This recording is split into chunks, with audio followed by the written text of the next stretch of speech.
সম্মানীয় সাংবাদিক বন্ধু বান্ধৱীসকল, আপোনালোকে সকলোৱে জানে যে অহাকালিৰ পৰা বিধানসভাৰ অধিৱেশন আৰম্ভ হ'ব আৰু বিধানসভাৰ অধিৱেশনৰ লগত সংগতি ৰাখি কেইবাখনো নতুন আইন বিধানসভাত উত্থাপন কৰা হ'ব আৰু তাৰ বিষয়ে আজি কেবিনেটত আলোচনা কৰা হয় আৰু মই যিখিনি আইন এমেণ্ডমেণ্ট হ'ব তাৰ ওপৰত আপোনালোকক এটা ধাৰণা এটা দিব খুজিছোঁ। আমাৰ Assam tourism development and registration act 2024 এই আইনখন আমাৰ সদনত উপস্থাপন হ'ব। ইয়াৰ দ্বাৰা আমাৰ হোটেল বা হোমষ্টে এইসকলৰ পঞ্জীয়ন কৰাৰ বাবে সুবিধা কৰি দিয়া হ'ব আৰু পূৰ্বতে 1867 চনত চৰাই এক্ট বুলি এখন এক্ট আছিল, সেই এক্টখন বিলুপ্তি হ'ব আৰু Assam tourism development and registration act 2024ক আমি সংশোধন কৰি চৰাই এক্টৰ প্ৰয়োজনীয় দফাসমূহ আমি নতুন আইনখনত সন্নিৱিষ্ট কৰি চৰাই এক্টখন আমি সম্পূৰ্ণ ধৰণে বিলুপ্তি কৰিম। আজি আমাৰ কেবিনেটত অসম পুলিচৰ যিটো 102 বুলি আপোনালোকে ফোন নম্বৰ দেখিছে 112, এই গোটেই প্ৰকল্পটোক আধুনিক ৰূপত সজাই তুলিবৰ বাবে আমি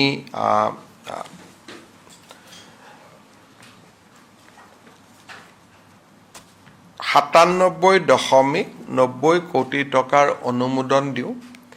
এই আঁচনিটো এনেকুৱা হ'ব যে 200খন পুলিচৰ ভেন থাকিব।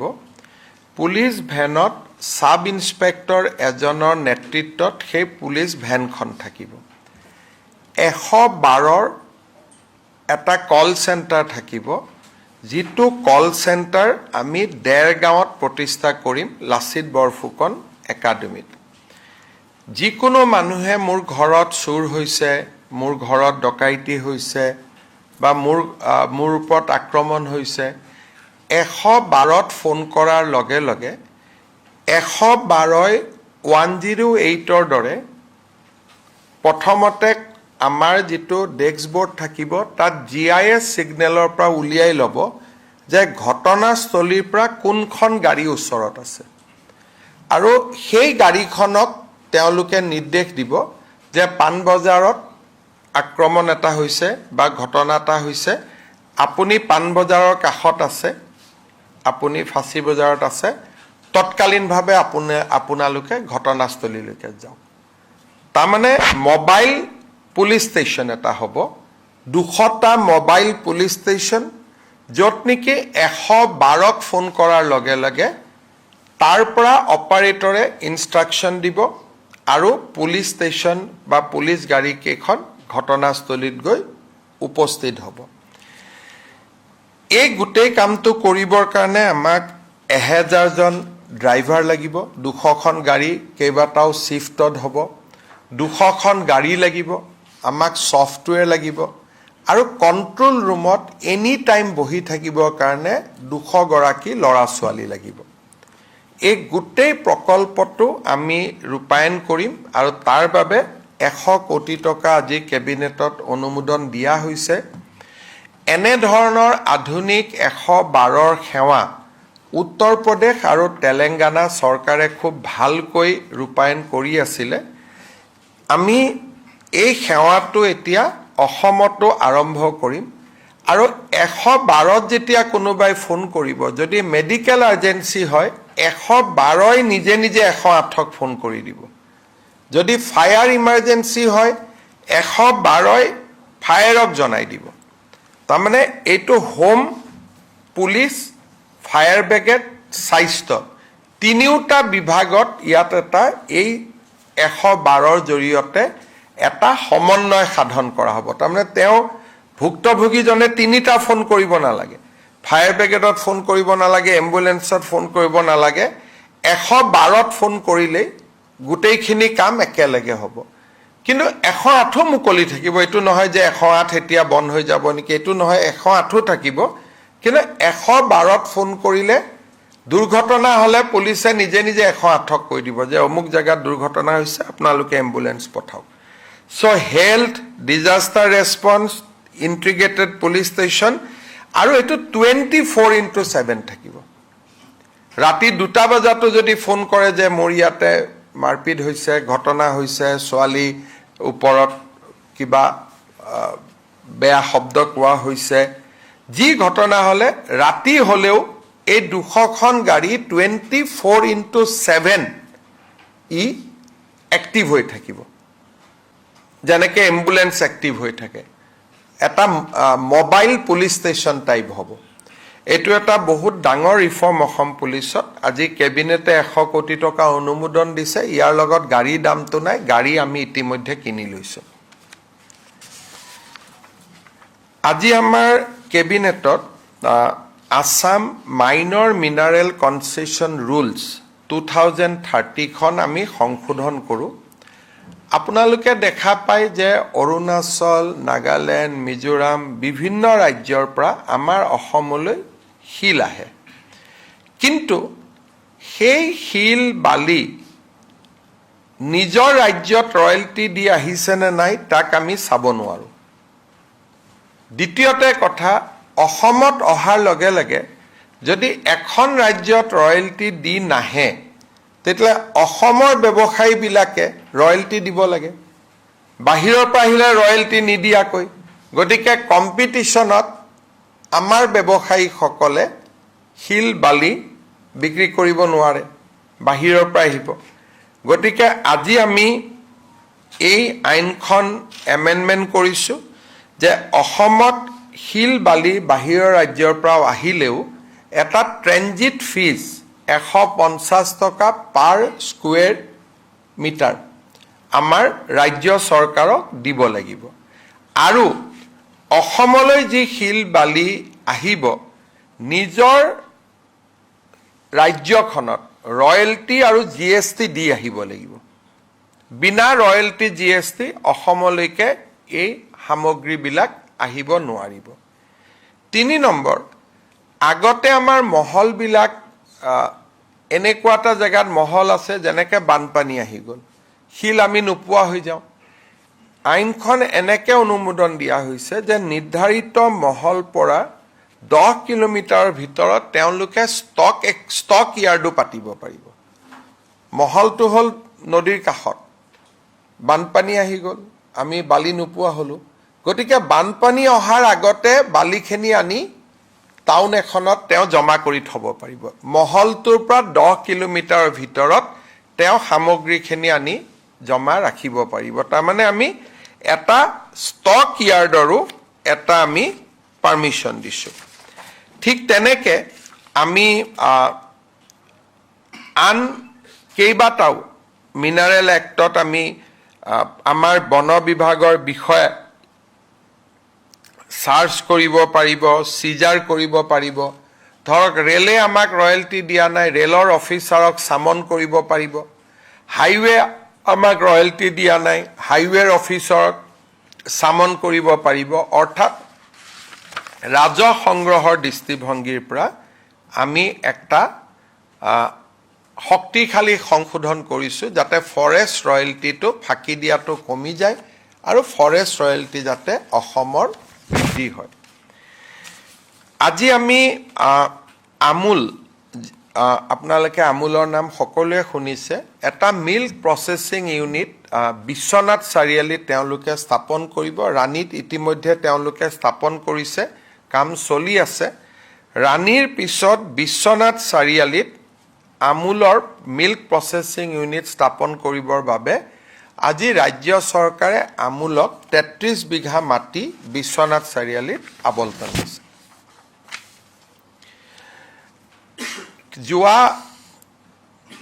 কেইদিনমান আগত বিশেষকৈ মুখ্যমন্ত্ৰীৰ দায়িত্ব লোৱাৰ পিছতেই মই কেইটামান অষ্টেৰিটি মেজাৰ দিছিলোঁ যে আমাৰ যিহেতু ৱেষ্ট এছিয়া যুদ্ধ চলি আছে সেইকাৰণে আমি কিছু নিয়ম নীতি মিতব্যয়িতা একেদিন মানি চলিম ইয়াৰ ভিতৰত যেহেতু এতিয়া আমেৰিকা আৰু ইৰাণৰ যুদ্ধ শেষ হ'ল সেইকাৰণে ইয়াৰ ভিতৰত এটা শৰ্ত আজি আমি শিথিল কৰি দিছো আমি কৈছিলো যে চৰকাৰী অফিচাৰে ব্যক্তিগত বা চৰকাৰী কামত বিদেশত যাব নোৱাৰিব আজিৰ পৰা আমি এটো কৈছো যে যদি কোনোবাই নিজৰ টকা পইচাৰে বিদেশত যাব পাৰিব আৰু যদি চৰকাৰৰ কিবা জৰুৰী কামত বিদেশত যোৱাৰ প্ৰয়োজন হয় ট্ৰেইনিং প্ৰগ্ৰাম আদি ইয়াৰ যেটো আমি বন্ধ কৰিছিলো আজি আমি হেতু প্ৰত্যাহাৰ কৰিছো যেহেতু ওয়েস্ট এছিয়ান ক্ৰাইসিসটো বৰ্তমান নাই আৰু বহুত মানুহে ব্যক্তিগতভাৱে কোনো কাৰোবাৰ লৰা বাহিৰত পঢ়ি আছে আন কিবা আছে যাবৰ কাৰণে আবেদনো কৰি আছিল যোৱা দুমাহ আমি কাকো অনুমতি দিয়া নাছিলো কিন্তু আজিৰ পৰা ফৰেন ট্ৰেভেলছ আমাৰ অফিচাৰসকলে কৰিব পাৰিব কিন্তু চৰকাৰৰ আগতীয়া অনুমতি লৈ বিনা অনুমতিত নহয় with the advance permission of the government permission লোৱাৰ পিছতহে তেওঁলোকে পাৰিব আমি ৰাজ্য চৰকাৰে সেন্ট্ৰেল এক্টৰ লগত সামঞ্জস্য ৰাখি the Assam shops and establishment একখন আজি সংশোধনৰ প্ৰস্তাৱ আজি আমি অনুমোদন কৰোঁ ঠিক তেনেকে মাইক্ৰ স্মল আৰু মিডিয়াম এণ্টাৰপ্ৰাইজৰ সহায় কৰিবৰ কাৰণে আমি এখন আইন আজি অনুমোদন কৰোঁ Assam micro small and medium enterprise facilitation of establishment and operation bill 2026 এইখনৰ মতে ক্ষুদ্ৰ উদ্যোগসকলে গভৰ্ণমেণ্টৰ কোনো অনুমতি নোলোৱাকৈ প্ৰথম 3 বছৰ উদ্যোগ স্থাপন কৰিব পাৰিব পাৰমিশনৰ কাৰণে ৰখি থাকিব নালাগে তেওঁলোকে নিয়মখিনি মানি এপ্লিকেশনখন কৰিব এপ্লিকেশন আহক বা নাহক চৰকাৰে অনুমোদন দিয়ক বা নিদিয়ক তেওঁলোকে কাম আৰম্ভ কৰিব পাৰিব অকল ক্ষুদ্ৰ উদ্যোগ বৃহৎ উদ্যোগ নহয় আৰু পলিউটিং ইণ্ডাষ্ট্ৰি নহয় প্ৰদূষণ কৰা উদ্যোগ নহয় কাঠৰ মিল তিল এবিলাক নহব কিন্তু বাকি উদ্যোগ তেওঁলোকে বুলে ডিআইসি ৰেজিষ্ট্ৰেচন দিছে নে নাই ইণ্ডাষ্ট্ৰি অনুমতি দিছে নে নাই তেওঁলোকে এবিলাক সুৱাৰ কোনো প্ৰয়োজন নাই মাত্ৰ এপ্লিকেশনখন দিব আৰু 3 বছৰলৈকে তেওঁলোকে উইদাউট পাৰমিশন চলাই থাকিব পাৰিব 3 বছৰৰ পিছতহে পাৰমিশনৰ কথাটো আহিব ঠিক তেনেকে আমি যদি ইণ্ডাষ্ট্ৰি যিখিনি কোনোবা এখন জিলাত যদি এটা ইণ্ডাষ্ট্ৰিয়েল ষ্টেট আছে সেই ইণ্ডাষ্ট্ৰিয়েল ষ্টেটত উদ্যোগ কৰিবৰ কাৰণে বিদ্যুতৰ পাৰমিশন লবৰ কাৰণে আগতে এইবিলাকত পঞ্চায়তৰ পাৰমিশন লাগে ফায়াৰ ব্ৰিগেডৰ পাৰমিশন লাগে ইলেক্ট্ৰিচিটি বোৰ্ডৰ পাৰমিশন লাগে ইনস্পেকশন লাগে এতিয়া ইণ্ডাষ্ট্ৰিয়েল ষ্টেটত যদি এটা উদ্যোগ হয় এই গোটেই অনুমতি উদ্যোগ বিভাগে দিব পাৰিব সিঙ্গল উইন্ডো ক্লিয়াৰেন্স তেওঁলোকে পঞ্চায়ত জিএমডিএ জিএমসিএ কাকো খুদিব নালাগে যদি ইণ্ডাষ্ট্ৰিয়েল ষ্টেটৰ ভিতৰত হয় চৰকাৰৰ নিয়ম নীতি পৰীক্ষা কৰি উদ্যোগ বিভাগে এই গোটেই অনুমতি তেওঁলোকক দিব পাৰিব কোনো মানুহে বেলেগ বেলেগ জায়গাত যাব নোৱাৰে কিন্তু ইণ্ডাষ্ট্ৰিয়েল ষ্টেটৰ বাহিৰত যদি উদ্যোগ হয় তেতিয়াহলে কিন্তু অনুমতিবোৰ ল'ব লাগিব এই ৰিলেক্সেশনটো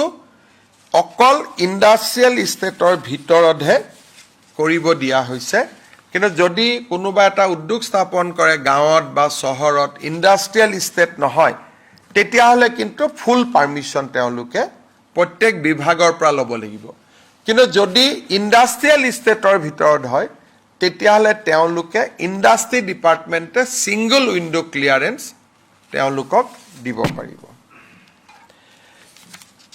আজি কেবিনেটে Assam micro small medium industry আৰু Assam ease of doing business এই দুইখন পাছ কৰে যিখিনি আপোনালোকক মই ইতিমধ্যে ব্ৰিফ কৰিছো ঠিক তেনেকৈ কেবিনেটত আজি টাউন এণ্ড কাণ্ট্ৰি প্লেনিঙৰ কিছু নিয়ম শিথিল কৰি ফায়াৰৰ কিছু নিয়ম শিথিল কৰি ল্যান্ড ৰিক্লাছিফিকেশনৰ নিয়ম শিথিল কৰি আমি অসম জনবিশ্বাস বিল 2026খনো আজি কেবিনেটত অনুমোদন কৰা হৈছে। এই তিনিওখন আইনৰ জৰিয়তে চৰকাৰী ৰেড টেপিজিম বা যিখিনি আমি কওঁ যে ৰঙা ফিটাৰ মেৰ পাছ, এইটোৰ পৰা আমাৰ সমাজখন ওলাই আহিব পাৰিব। আজি কেবিনেটত Guwahati satellite city development authority bill 2026 অনুমোদন হয়। এতিয়া আমাৰ বিধানসভালৈ এই অথৰিটিটো গঠনৰ কাৰণে বিল এখন যাব। আমাৰ বহুত সময়ত বাতৰি কাকতত ওলাই আছে যে ছেটেলাইট চিটি হ'ব, আদানী কৰিব, আম্বানী কৰিব, কোনেও নকৰে। এইটো কৰিব Guwahati satellite city development authority. তাৰমানে এইটো এটা সম্পূৰ্ণ চৰকাৰী প্ৰচেষ্টা, ইয়াতে কোনো ব্যক্তিগত জড়িত নাই। ই এখন অথৰিটি হ'ব, Guwahati satellite city development authority. তাৰ চেয়াৰমেন মুখ্যমন্ত্ৰী হ'ব আৰু এক্সিকিউটিভ কমিটিৰ চেয়াৰমেন চিফ ছেক্ৰেটাৰী হ'ব। আৰু তেওঁলোকৰ অধীনতে এই ছেটেলাইট চিটি নিৰ্মাণ হ'ব। ইয়াত কোনো আদানী, আম্বানী এই নামবিলাক যিবিলাক কৈ থকা হৈছে, এই নামবিলাকৰ কোনো প্ৰাসংগিকতা নাই। এইটো এটা চৰকাৰী প্ৰচেষ্টা আৰু বিধানসভাত এই আইনখনো উত্থাপন কৰা হ'ব। আপোনালোকে জানে যে আমি কিছুদিন আগতে এখন আইন পাছ কৰিছিলোঁ যে বৰপেটা, মাজুলী বা আমাৰ বটদ্ৰৱাত 3টা জেনেৰেশ্যন নহ'লে তাত মাটি কিনা বেচা নহ'ব। ভাৰত চৰকাৰে এই আইনখনত কিছু আমাক সংশোধনী দি পঠিয়াইছে আইনখন আৰু অলপ শক্তিশালী কৰিবৰ কাৰণে। গতিকে এই আইনখন Assam land revenue regulation chapter 12, এই আইনখন আৰু অলপ শক্তিশালী কৰি নতুন ৰূপত বিধানসভাত উত্থাপন কৰা হ'ব। গতিকে এইখিনি আজি আমাৰ কেবিনেটত মুখ্য সিদ্ধান্ত আছিলে। ৰাজ্যত অগৰ ব্যৱসায় ইয়াক শৃংখলিত কৰা আৰু খেতিয়কসকল যাতে ইয়াৰ পৰা উপকৃত হয় তাৰ ওপৰত অধ্যয়ন কৰি চৰকাৰক পৰামৰ্শ দিবলৈ পীযুষ হাজৰিকা, বিমল বৰা আৰু জয়ন্ত মল্ল বৰুৱাৰ নেতৃত্বত এখন কেবিনেট কমিটি কৰা হৈছে। তেওঁলোকে অগৰ ব্যৱসায়ীসকলৰ লগতো কথা পাতিব, খেতিয়কৰ লগতো কথা পাতিব আৰু ভাৰত চৰকাৰৰ লগতো কথা পাতি এই ব্যৱসায়টো শৃংখলিত কৰাৰ উদ্দেশ্যে খেতিয়কসকলে যাতে লাভ কৰিব পাৰে, সেই ধৰণে গোটেই ব্যৱস্থাটো সুন্দৰ কৰাৰ বাবে উদ্যোগ বিভাগ, কৃষি বিভাগ আৰু ফৰেষ্ট বিভাগে যাতে একেলগে কাম কৰিব পাৰে, তাৰ কাৰণে আজি আমি এখন কেবিনেট কমিটিও গঠন কৰি দিছোঁ। গতিকে মূলতঃ এইকেইটা আজি কেবিনেটত সিদ্ধান্ত আছিল। আপোনালোকে যদি কিবা সুধিব বিচাৰিছে সুধিব পাৰে।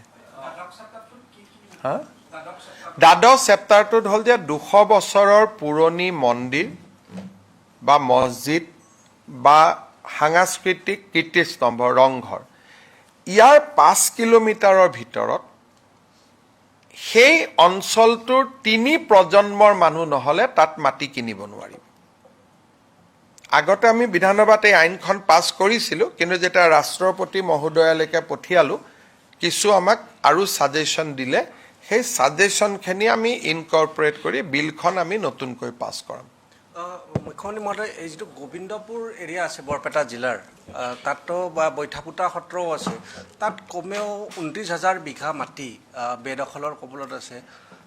আমি বেদখলৰ বিৰুদ্ধে আমি যুদ্ধ কৰি আছোঁ আৰু আমাৰ নিৰ্বাচনী ঘোষণাপত্ৰটো আছে আৰু সেই সম্পৰ্কে আমি কাম কৰিয়ে থাকোঁ। আপোনালোকৰ সহযোগিতা বিচাৰিছোঁ আৰু আমাৰ এভিকশ্যনটো চলি থাকিব।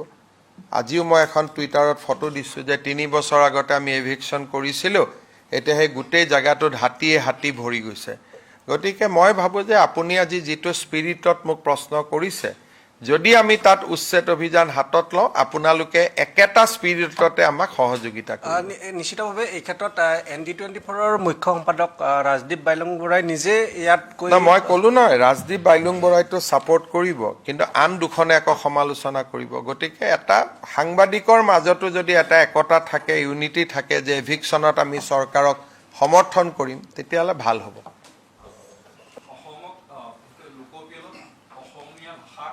সংখ্যালঘু কৰাৰ ভূমিকা দিছে এটা সংগঠনৰ নাম হৈছে আসাম ভূমিপুত্ৰ গণমঞ্চ। চব অসমীয়া ভাষা আছিল, আছে আৰু থাকিব।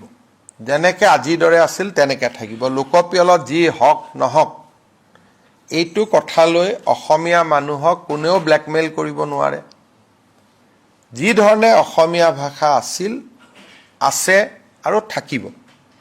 লাগিলে ভাৰত চৰকাৰে সংবিধান সংশোধন কৰি ক'ব যে অসমৰ চৰকাৰী ভাষা অনন্ত কাললৈ অসমীয়া হৈ থাকিব। সিমানখিনি কৰাৰ মোৰ সাহস আছে, আমাৰ ইচ্ছা শক্তি আছে। সেইকাৰণে অসমীয়া ভাষাক লৈ কোনেও যাতে অসমীয়াক ব্লেকমেইল নকৰে তাৰ কাৰণে মই অনুৰোধ জনাম। মুখ্যমন্ত্ৰী মহোদয় এই ছেটেলাইট টাউনশ্বিপক লৈ ৰাণীত যিটো আন্দোলন প্ৰায় সদায় হৈ থকাৰ নিচিনা হৈছে, আজিওতো 16খন গাঁৱততো ছেটেলাইট টাউনশ্বিপ কৰিব খোজাই হোৱা নাই। যি ছেটেলাইট টাউনশ্বিপ হ'ব তাৰ মাটিও আমি ল'লোঁ, তাৰ কামো চলি আছে। আজিও অলপ পিছত মোক মানুহে লগ কৰিব আহিব। যিটো জেগাত টাউনশ্বিপ হ'ব তাততো সেইটোতো মোৰ সমষ্টিত হ'ব, তাততো কোনো গণ্ডগোল নাই। এয়াৰপৰ্টৰ আগত পিছত হ'ব, তাততো কোনো মানুহেতো আপত্তি কৰা মোকতো, মইতো গাঁৱত গৈ থাকোঁ, মোৰে নতুন সমষ্টি, এজন মানুহেওতো মোক আপত্তি কৰা নাই। এতিয়া দূৰ দূৰলৈকে কোনোবা মানুহে লগাই দিছে যে ইয়াত ছেটেলাইট চিটি হ'ব, তাতে আন্দোলন হৈ গৈছে। এতিয়াতো তাৰ লগতো ছেটেলাইট চিটিৰ কোনো সম্পৰ্কই নাই। আমি ইমান দূৰত গৈ ক'ৰ পৰা মাটি পাম? ৰাণীৰ লগততো আমাৰ কোনো কথাই হোৱা নাই। গোটেই ছেটেলাইট চিটিৰ সীমাটো মোটামুটি জালুকবাৰী সমষ্টিৰ ভিতৰতে আছে। গতিকে এইটো কি আন্দোলন ময়ো বুজি নাপাওঁ। সেইকাৰণে এতিয়া আমাৰ মাটি লোৱাৰ কাম প্ৰায় ৰাইজৰ সহযোগিতাত প্ৰায় সম্পূৰ্ণ হ'ব গৈ আছে। স্থানীয়, মই এইটো ক'লো নহয়, স্থানীয় বুলি তাত মানুহেই নাই। যিখিনি মানুহৰ মাটি তেওঁলোকে নিজে আমাক আগবাঢ়ি আহি দিছে। আৰু এই মাটিখিনি হ'ল জালুকবাৰী সমষ্টিৰ ভিতৰৰ মাটি।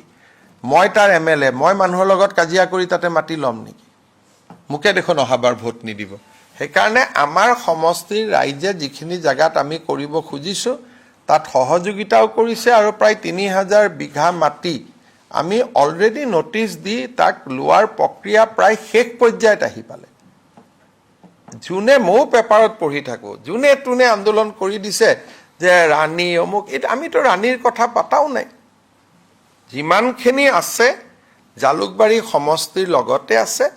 অকণমান জালুকবাৰী সমষ্টিৰ গাত লগা পলাশবাৰী 2-এটা অংশ আমি মেপত ৰাখিছিলোঁ, কিন্তু পলাশবাৰী বিধায়কে নালাগে বুলি কোৱাত সেইটো আমি বাদ দি ৰাখিছোঁ। গতিকে ইয়াতে গোটেই একশ্যনখিনি, আৰু আমাক ইমান মাটিও নালাগে, আমাক যিমান মাটি লাগে আমাৰ প্ৰায় অলৰেডি হৈ গ'ল।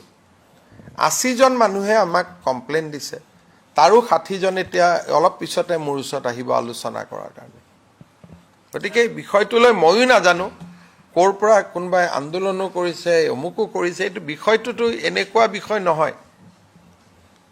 লগত আদানী আম্বানীৰ নামটো লৈহে, আদানী আম্বানী অসমত আহি কি কৰিব? তেওঁলোক বোলে গুজৰাটত গৈছে, মুম্বাইত গৈছে, বুজিব পাৰি, উৰিষ্যাত গৈছে, বুজিব পাৰি। অসমত আহি কি পাব? মইতো তেওঁলোকক গামোচা দি মাতি থাকোঁ, তেওঁলোকহে নাহে। অসমত পাব কি? উৰিষ্যাত গ'লে তলত কয়লা পায়, সোণ পায়, কোৱাৰ্টছ পায়, সাগৰ পায়। আমাৰ ইয়াতে আমি তেওঁলোকক দিম কি? মোকতো, মই দিন ৰাতি এইটোৱে চিন্তা কৰি থাকোঁ যে ভুলতে যদি আদানী আম্বানী আহি গ'লহেঁতেন অসমত, তেতিয়াহ'লে অসমৰ ল'ৰা ছোৱালী চাকৰিৰ কাৰণে বেলেগত যাব নালাগিহেঁতেন। তেওঁলোকে মোক সোধে যে আপ কিয়া দেগা হামে? দিবলগীয়াতো একো নাই, এতিয়া কি দিম কওক? সেইকাৰণে মানুহৰ ধাৰণাটো উল্টা। তেওঁলোকক মাতিব লাগে, এনেই নাহে তেওঁলোক। আদানী আম্বানীক আনাটো ইমান সহজ নহয় এখন ৰাজ্যত। সেইটো কাৰণে বহুত চৰকাৰী বহুত প্ৰচেষ্টা লাগে। কিয় আহিব কওকচোন? গুজৰাটত তেওঁলোকে কাম কৰিছে, মহাৰাষ্ট্ৰত কাম কৰি আছে, তামিলনাডুত কাম কৰি আছে, অসমত কিয় আহিব? তেতিয়া আহিব যেতিয়া অসম চৰকাৰে ক'ব পাৰে যে আপোনালোকক এটা তেলৰ আমি নতুন ভাণ্ডাৰ এটা দিম, আমি কয়লাৰ নতুন ভাণ্ডাৰ এটা দিম, বা আমি আপোনালোকক কিবা এটা দিম। এতিয়াতো আমাক দিবলগীয়া একোৱেই নাই আমাৰ হাতত। সেইকাৰণে এই ধাৰণাটো ক'ৰবাত নহয় ক'ৰবাত বদলিব লাগে। তেওঁলোকে মোক সোধে যে আমিতো যাবই খোজা নাই, আমাৰ নাম কিয় ওলাই থাকে?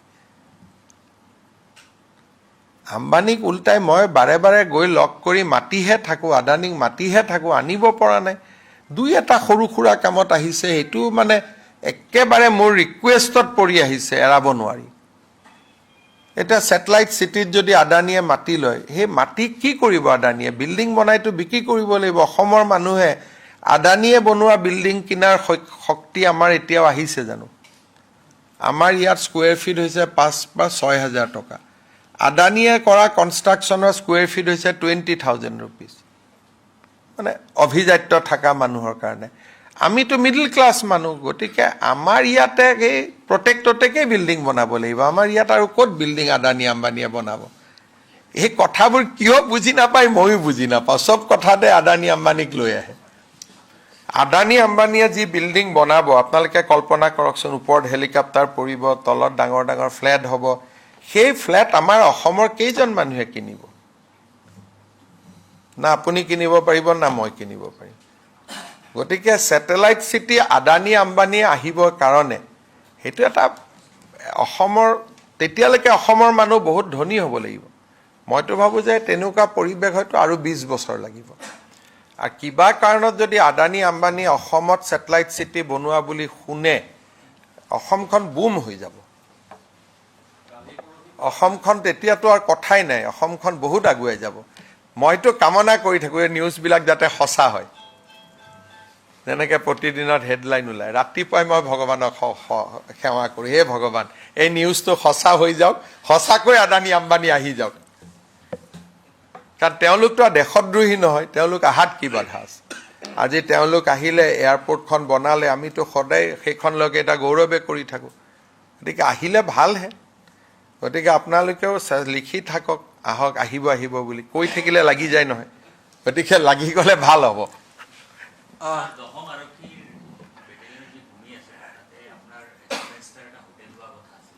তেনেকুৱাতো কোনো কথা নাই। 10ম আৰক্ষীৰ ভূমিত খালী হ'লে আমি টাউনশ্বিপ বনাম, অসম চৰকাৰে। তাত হোটেলো থাকিব, ৰেষ্টুৰেণ্টো থাকিব, হস্পিটেলো থাকিব। কিন্তু এইবিলাক 30 ইয়াৰ্ছৰ পৰিকল্পনা, আজি নহয়। এই গোটেই পৰিকল্পনাবিলাক মোৰ ল'ৰাৰো নহ'ব, মোৰ নাতিৰ কাৰণে। ইমান সোনকালে নহ'ব। প্ৰথম কচুতলিত বেটেলিয়ন হ'ব, তালৈকে বেটেলিয়ন উঠি যাব, গোটেই ৰাস্তাটোত ইলেক্ট্ৰিচিটি দি ভৰি আছে, তাঁৰবিলাক উঠাব লাগিব, তালৈকে কোনটো ৰাস্তা দি যাব? এইকেইটা ৰাস্তাটো ঠেক ৰাস্তা, মিনিমাম 4টা নতুন ৰাস্তা বনাব লাগিব, বহুত কাম।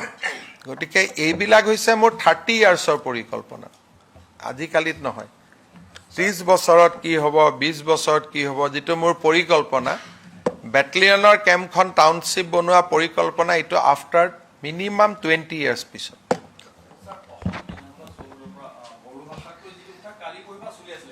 এইটো আচলতে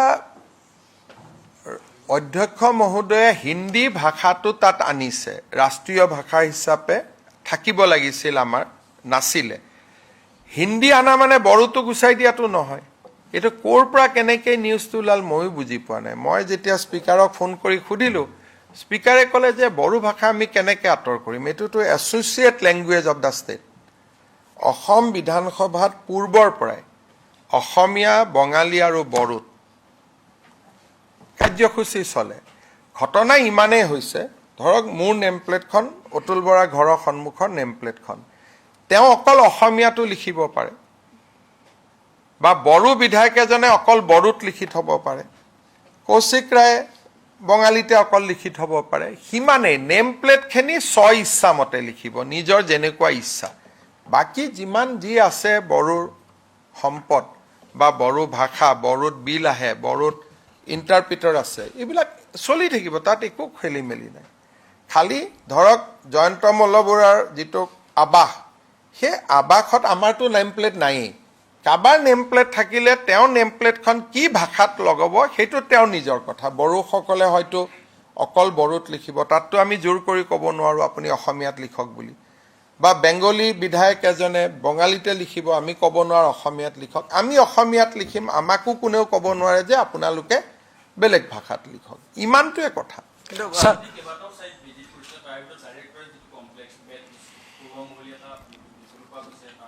সেইটো আমাৰ অসমৰ টুইন টাৱাৰ হয়, সৰুকৈ আৰু। গতিকে তাতে আমাৰ 58টা ডাইৰেক্টৰেটক আমি পৰ্যায়ক্ৰমে লৈ যাম অহা বছৰলৈকে এইটো প্ৰজেক্টটো কমপ্লিট হ'ব স্যাৰ জাপানৰ প্ৰধানমন্ত্ৰী ভাৰত ভ্ৰমণৰ পিছত অসমত নতুনকৈ অসমলৈকে নাহিলে আৰু ক'ত এতিয়া অসমৰ বিনিয়োগ আকৌ কালি মই জাপানৰ এম্বেচেডৰক লগ কৰিব যামহে অসমলৈকে আহিলেহে বিনিয়োগৰ কথাটো হ'লহেঁতেন তথাপিতো এটা দুটা সৰু চহী হৈছে কিন্তু আমি আশা কৰিছিলোঁ যিমান তাৰ মানে একোৱে নহয় আৰু আমিতো আশা কৰি আছিলোঁ জাপানৰ এটা বহুত ডাঙৰ কোম্পানী ইয়াতে ছেমিকণ্ডাক্টৰ এনাউন্স কৰিব প্ৰায় 80,000 crores সেইটো মোৰ আশাৰ ভিতৰত আছিল নহ'ল আৰু Sir, Sir, 112 to ever insert koi diok. The 112 initiative, emergency initiative. There are various state অসমীয়াত ক'বলৈ নে English There are many state government in our country who has activated 112 for people in distress, people who are being criminally attacked. They can call 112 and police can reach immediately. Today, Assam Cabinet has approved a proposal with rupees 100 crore to introduce 112 and create 200 mobile PS-like vehicle for to assist people in distress. So that will be a new initiative of Assam government. The control room will be established in Dergaon, Lasit Borfukan Police Academy. From there, entire operation will be run. Amul has already set up a milk processing plant in Guwahati, Rani. Today we have allotted 12 acres of land to set up another milk processing unit in Bishwanath Sariali. Sir, illegal timber and illegal sawmills, Assam Police has taken a strong action. So could you please highlight more on that? After Jayanta Malla Borua has taken over charge, he has initiated certain initiative against illegal timber lifting, illegal sawmill. I, as a chief minister, I only will hope that it will be continue for entire 5 years, not only for initial 2 to 3 months.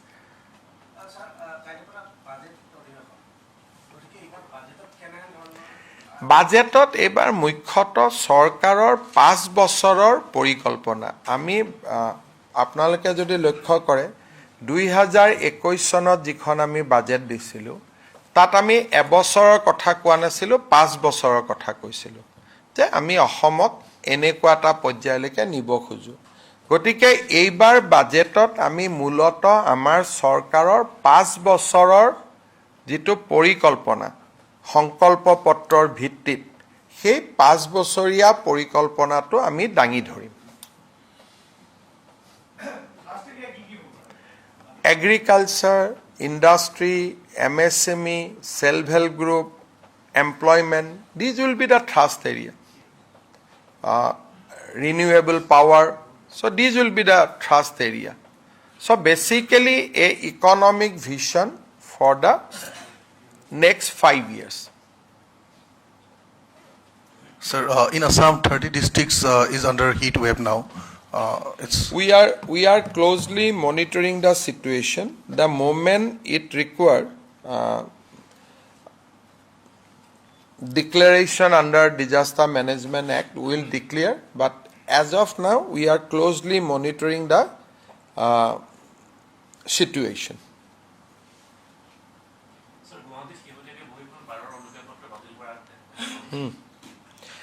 So, কিছুমানে যেতিয়া নিয়মৰ বাহিৰত যায় DC action লয় action লোৱাৰ পিছত তেওঁলোকে তাত আছে 3 মাহৰ কাৰণে বন্ধ কৰিব পাৰে এমাহৰ কাৰণে কৰিব পাৰে সম্পূৰ্ণ বন্ধ কৰিব পাৰে পৰিবেশ পৰিস্থিতি চাই গুৱাহাটী পুলিচ আৰু ডিসি এবিলাকৰ ওপৰত একশন লয় তাত আৰু মুখ্যমন্ত্ৰীৰ পৰ্যায়লৈকে বিষয়টো নাহে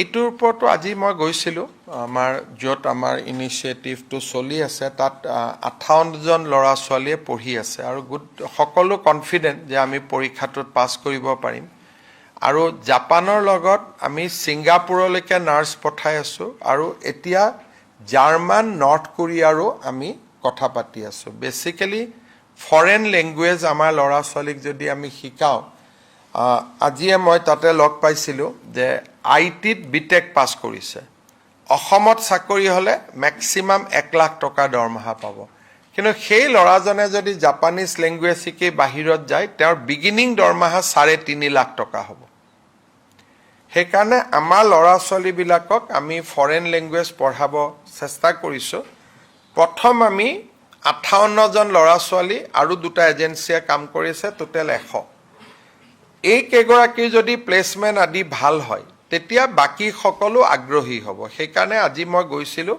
আৰু ল'ৰা ছোৱালীখিনিক অলপ উৎসাহ দিলোঁ কিন্তু জাপানীজ লেংগুৱেজ শিকোঁতে প্ৰায় 4 লাখ টকা খৰচ কৰিব লাগে এজন ষ্টুডেণ্টে তাৰ বিপৰীতে 1.5 লাখ টকা ষ্টেট গভৰ্ণমেণ্টে দিয়ে আৰু 2.5 লাখ টকাটো আমি চেষ্টা কৰোঁ কোনোবা এটা বেংকৰ পৰা যাতে লোন পায় কাৰণ লোনটো ফিৰাবৰ কাৰণে তেওঁলোকক মাত্ৰ 2 মাহৰ দৰমহা লাগিব দেখাত 3.5 লাখ বহুত ডাঙৰ টকা কিন্তু জাপানত যদি কাম কৰে 2 মাহত 7 লাখ টকা দৰমহা পাবই গতিকে প্ৰথম মাহতে লোনটো ঘূৰাই দিব পাৰিব ছাৰ এইটো অকল জাপানীজ লেংগুৱেজতে জাপানীজ আছে কোৰিয়ান আছে ইংলিছ আছে আৰু এতিয়া জাৰ্মানীটো আমি চেষ্টা কৰি আছোঁ এইটো আৰু ইভেন ডুবাইলৈকেও আছে ডুবাইত লেংগুৱেজ তেওঁলোকৰ লেংগুৱেজ লাগিব বা ইংলিছ লাগিব গতিকে বিভিন্ন দেশৰ এম্বেচিসমূহৰ লগত আমি আলোচনাত আছোঁ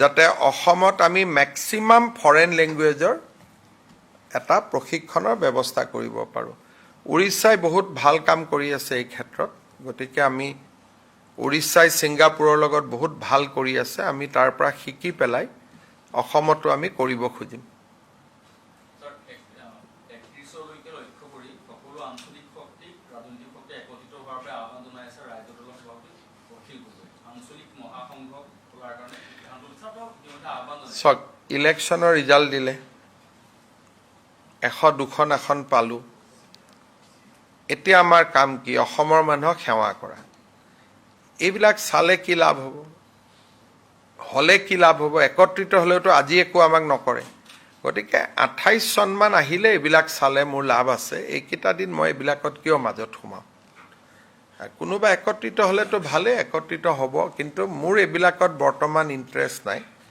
পাৰ্টিৰ ফালৰ পৰা যোনে যি ক'ব কৈ থাকিব প্ৰয়োজন সাপেক্ষে কিন্তু অন্ততঃ 29ৰ লোকসভা ইলেকশ্যনৰ এবছৰমান আগৰ পৰা পলিটিক্সৰ কথা পাতিব লাগে এইকেইটা দিন আমি ডেভেলপমেণ্টৰ কাম কৰিব লাগে প্ৰথম 2 বছৰে সুযোগ এই 2 বছৰ পাৰ হৈ গ'লে পিছত আৰু কাম কৰিব বৰ দিগদাৰী কংগ্ৰেছে কিন্তু এই কথাটো কৈছে যে আমি একেলগ হৈও নোৱাৰিলোঁ অলৰেডি ইলেকশ্যন চাওক অসমত বিজেপিক অহা 25 বছৰ কোনেও নোৱাৰে ই এটা বহুত ডাঙৰ ভেটি আৰু 25 ইয়াৰ্ছলৈকে এইটো পাহৰি যোৱা কথা এইটো নহ'ব সেইকাৰণে বাকী আৰু লগ হওক নহওক এইটো তেওঁলোকৰ কথা শক্তিশালী বিৰোধী আমি বিচাৰোঁ হাউচত এটা ভাল বিৰোধী শক্তি থাকিব লাগে তাত আমি বেয়া নাপাওঁ আৰু আমি তেওঁলোকক স্বাগতম কৰোঁ যে তেওঁলোকে যেনেকৈ লগ হৈ নিজৰ শক্তি যেনেকৈ বঢ়াব পাৰে Sir, a lot of people have thanked you for the CM Fan Park initiative in Lata Hill, and a lot of young people are also going there. So today we are running fan park in Guwahati and Dibrugarh. From tomorrow, Jorhat will be added, and we'll try to have another fan park in Silchar soon, so that quarter-final, semi-final, and final can be witnessed.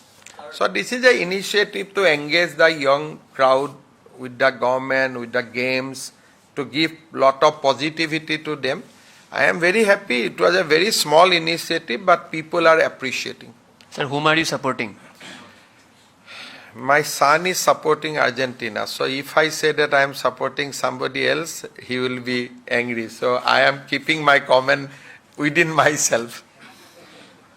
Sir last এটা সুধিছোঁ এই যদি student এজনে আজি বাহিৰত কোনো বিদেশী দেশত যাব লগা হয় বা অন্য দেশত পঢ়িবৰ কাৰণে বা আমাৰ বিভিন্ন মানুহ বাহিৰত গৈ থাকে ভিছাৰ কাৰণে সদায় বাহিৰত যাব লাগে আমাৰ গুৱাহাটীত ভিছা চেণ্টাৰ এটা যিটো কি কয় এইটো VSF নেকি VSK যিটো চেণ্টাৰে নৰ্মেলি ভিছা প্ৰচেছিং কৰে তাৰ অফিচ এটা গুৱাহাটীত আহিব আমাৰ খানাপাৰাত বাছ ষ্টেণ্ডৰ ওপৰত অলৰেডি ৰিপেয়াৰিঙৰ কাম চলি আছে মই ভাবোঁ যে আগষ্ট ছেপ্টেম্বৰৰ পৰা VSFৰ অফিচ এটা গুৱাহাটীত আৰম্ভ হ'ব স্যাৰ কেবিনেট প্ৰেছ মিট যদি এটা কথা সুধিছোঁ আপোনাৰ শৈশৱৰ লগতো জড়িত ইতিমধ্যে অসমৰ চিনেমা হলত ককা দেউতা নাতি আৰু হাতীৰ ছিকুৱেঞ্চ ইতিমধ্যে চলি আছে চিনেমাখন চলি আছে আৰু প্ৰথম যিখন আছিলে আপুনি তাৰ লগত জড়িত কিবা ক'ব বিচাৰিব চিনেমাখনৰ ওপৰত মই একো নকওঁ কিন্তু সেই যিটো গান চিনেমাখনত দেখুৱাইছে সেই সময়ত মই ক্লাছ 5ত আছিলোঁ আৰু সেই হাতীটোৰ ওপৰত উঠোতে বহুত এটা ডাঙৰ দুৰ্ঘটনাও হৈছিলে গতিকে এইটো এটা শৈশৱৰ স্মৃতি দুই এজনে চাই পেলাই মোক দিছে দাদা আপোনাক চাই ভাল লাগিলে বুলি মই আৰু কৈছোঁ ঠিক আছে কিন্তু বাকী এইটোৱে যে এসময়ৰ ছুপাৰহিট ফিল্ম আৰু সেই গানটোৰ লগত মোৰ বহুত শৈশৱৰ স্মৃতি জড়িত হৈ আছে অসমীয়া চিনেমা ভাল হওক সেইটোকে কামনা কৰিম বাকী মোৰ ক'বলগীয়া একো নাই আজি আমি আৰু এটা ডিচিশ্যন লৈছোঁ আইনৰ ভিতৰত ইমান দিনে চিনেমা হল দিয়াৰ অধিকাৰ অসম চৰকাৰৰ অনুমতিৰ প্ৰয়োজন আছিল আজি আমি আইনখন অনুমোদন কৰিছোঁ যে এতিয়াৰ পৰা নতুন চিনেমা হলৰ অনুমতি ডিচিৰ পৰ্যায়তে হ'ব পাৰিব চৰকাৰলৈ আহিব নালাগে এই গোটেই ইজ অফ ডুইং বিজনেছ আজি আমি যিমান এক্ট আনিছোঁ এইবিলাকত চব ভাল ভাল কথাখিনি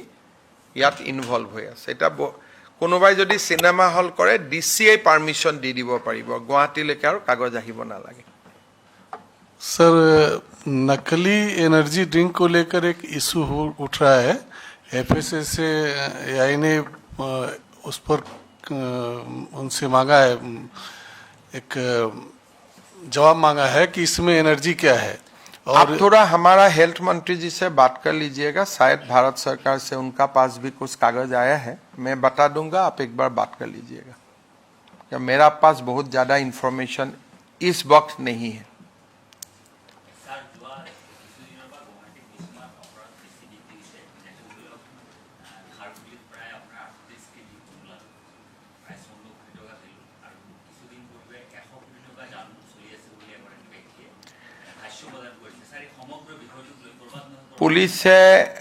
পুলিচে কাম কৰি আছে আৰু এইটো ক্ষেত্ৰত পুলিচ যথেষ্ট ষ্ট্ৰিক হৈ থাকিব আৰু ময়ো কমিশ্যনাৰক কৈছোঁ যে গ্ৰীণ বাছৰ পৰা হোৱা দুৰ্ঘটনাই হওক নকলি নোটেই হওক চেইন ষ্ট্ৰিচিঙে হওক এইবিলাক ঘটনা যাতে নহয় আৰু এতিয়া আমাৰ CCTVও আছে আমি বহুতখিনি কথা চাবও পাৰোঁ সেইকাৰণে মই পুলিচক কৈছোঁ যে যাতে ষ্ট্ৰংগেষ্ট একশ্যন এইবিলাকৰ ওপৰত লয় স্যাৰ লেণ্ড ক্লাছিফিকেশ্যন কিবা ৰিফৰ্ম কৰিছে বুলি যে ক'লে এইটোৱে লেণ্ড ক্লাছিফিকেশ্যন এইটোৱে যে যদি কোনোবাই ক্ষুদ্ৰ উদ্যোগ স্থাপন কৰিব খোজে তেওঁ লেণ্ডটো ৰিক্লাছিফাই কৰিবৰ কাৰণে ডিচিৰ ওচৰত আহিব নালাগে নিজেই এখন পৰ্টেলত এপ্লিকেশ্যন কৰি দিলে অট'মেটিকেলি তেওঁ এপ্ৰুভেল পাই যাব স্যাৰ এটা কথা আছে সৰু সৰু কিছুমান মাটি আছে কম পৰিমাণৰ চাহ বাগানৰ মাটি হৈ আছে টি ম্যাদি হৈ আছে সেইখিনিত বেলেগ কিবা ইণ্ডাষ্ট্ৰি বা অন্যান্য কাম কৰাৰ ক্ষেত্ৰত বহুত বাধা আছে